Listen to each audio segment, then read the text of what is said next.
Bonjour, nous sommes négociateurs professionnels. Nous avons inspiré la série qui met en scène Éric Beaumont. Ensemble, nous allons décrypter les épisodes de Ransom. La négociation n'aura plus aucun secret pour vous. C'est parti.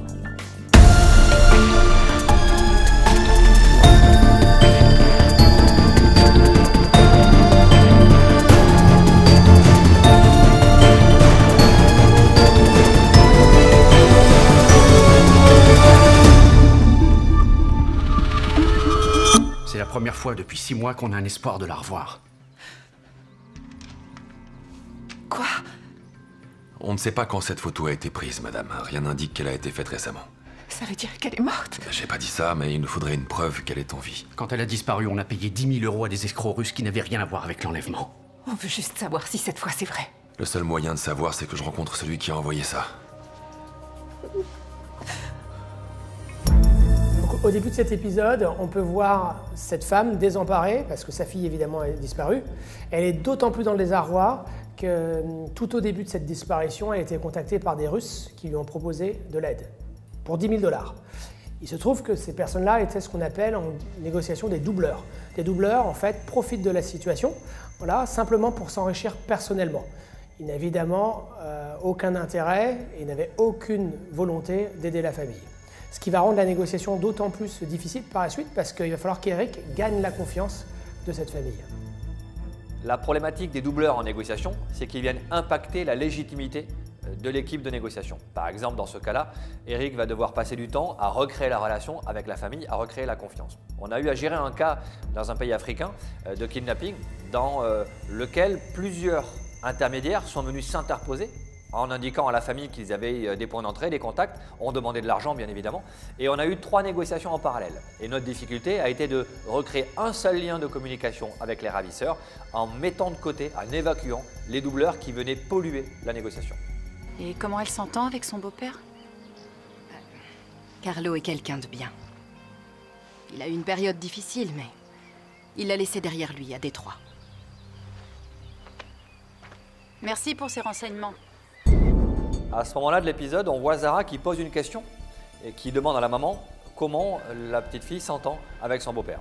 Et cette question n'est pas du tout anodine, hein. Les techniques de questionnement en négociation sont très importantes. On sait que la façon dont on pose une question va induire la qualité de la réponse. Là, ce qu'elle attend, c'est une réponse directe. C'est oui, elle s'entend bien, non, elle ne s'entend pas bien. Et la réponse, en fait, c'est Carlo est quelqu'un de bien. C'est-à-dire qu'en fait, elle ne répond pas à la question initiale. Et ça, c'est intéressant. C'est un indice important parce qu'on va s'en servir pour analyser la crédibilité de la réponse. Alors, qu'est-ce qui va mettre la puce à l'oreille à Zara? Simplement une chose. La question est simple et parfaitement audible. Et pourtant, la réponse qu'elle a est dans un premier temps détournée et en plus, la latence augmente, le temps de réponse augmente. Si on regarde la façon dont cette femme peut répondre aux questions, il lui faut à peu près 1 seconde pour répondre à toutes les questions de Zara. Sauf que sur cette question, son temps de réponse va augmenter et encore une fois, il ne va pas répondre directement à la question. Il se peut que ce soit un indice de tromperie ou tout simplement du stress, de l'inconfort généré par la question, mais en tout cas, c'est ce qu'on appelle un hotspot. Qu'est-ce que c'est un hotspot? C'est un point d'alerte sur lequel Zara va devoir creuser pour obtenir des informations complémentaires. Je pourrais vivre ici? Oliver, arrête! T'es vraiment pas du genre à aimer la vie au grand air. Ah si, justement. J'ai fait du cheval tous les week-ends jusqu'à l'âge de 17 ans. D'où tu sors ça? J'ai un placard rempli de trophées, je peux le prouver. T'as regardé à gauche, donc tu mens. Il y a une abeille sur toi. Tu regardes à gauche, donc tu mens. Alors, évidemment, cette phrase est ironique. Pourquoi? Parce que dans l'esprit populaire, on considère que soit de regarder à gauche, soit de regarder à droite, c'est qu'on ment. Malheureusement, tout ceci ne repose sur aucun fondement scientifique. Et évidemment, Zara va piquer l'ego d'Oliver simplement pour le faire réagir sur cette situation. Mais évidemment, regarder en haut à droite ou en haut à gauche ne révèle en rien le mensonge. Cette technique que certains prétendent utiliser pour détecter le mensonge s'appelle la diagonale du menteur. En fait, on essaie de calibrer la personne en fonction du côté vers lequel elle regarde quand elle se remémore un souvenir vécu ou du côté vers lequel elle regarde, c'est-à-dire à l'opposé, quand elle crée un souvenir qu'elle n'a pas vécu. Et c'est pour ça qu'on ne peut pas détecter le mensonge avec cette technique. Si je vous demande de vous remémorer un souvenir heureux de votre enfance, vous allez naturellement porter votre regard toujours du même côté, puisque c'est la mémoire que vous allez interroger. Si je vous pose une question, par exemple, si demain nous partons au pôle Nord, comment vous vous habillez? Si vous n'êtes jamais allé au pôle Nord, vous allez devoir inventer cette histoire. Et pourtant, vous n'allez pas mentir quand vous allez apporter votre réponse. Donc cette technique ne permet absolument pas de détecter le mensonge. Une utilité cependant sur le regard, c'est la direction du regard. Quand on détermine la baseline de quelqu'un, c'est-à-dire son comportement habituel, on va prêter une attention particulière à la façon dont il va regarder quand il va réfléchir à quelque chose. Généralement, ils vont regarder plutôt à droite ou plutôt à gauche. Et si sur une seule question, ils regardent dans une direction opposée par rapport à leur baseline, à ce moment-là, on va s'interroger et on va creuser en conséquence.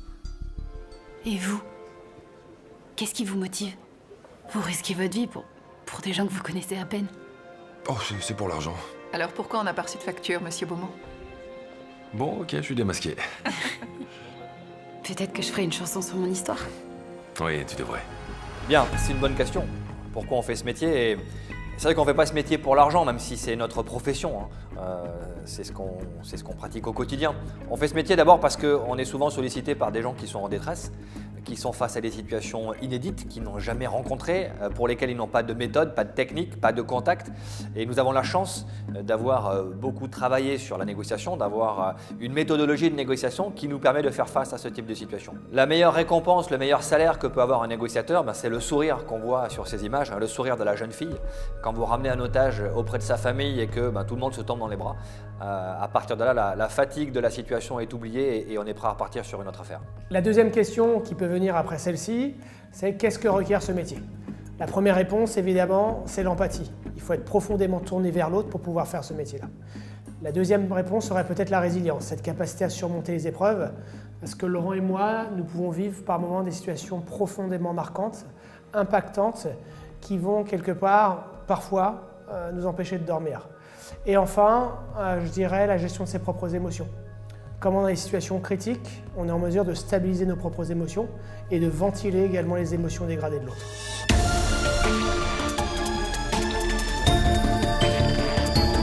Désormais, vous êtes prêts à négocier. On se retrouve très vite pour un prochain décryptage.